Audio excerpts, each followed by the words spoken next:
Od malička som vždycky strúžil niečo z dreva a šikovnosť, aj zručnosť, tuším, že som zdedil po dedovi. Je mi to koníček.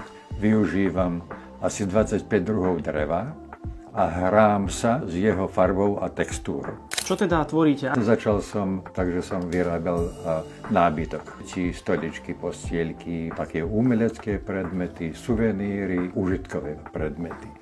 Keď som začal vyrábať drevené vajíčka, ktoré sa zostavujú viacerých druhov dreva. Rozprávka je tá, že som to urobil pred Veľkou nocou, susedám a blížnym sa páčili tie moje výrobky, tak som sa mi dal za úlohu, že urobím 100 rôznych. To sa mi aj podarilo a v 2003 roku som mal prvú samostatnú výstavu, kde som vyložil 100 vajec a iné veci. Vyrábam aj figurky, aj nejaké miniatúrky, nábytku napríklad.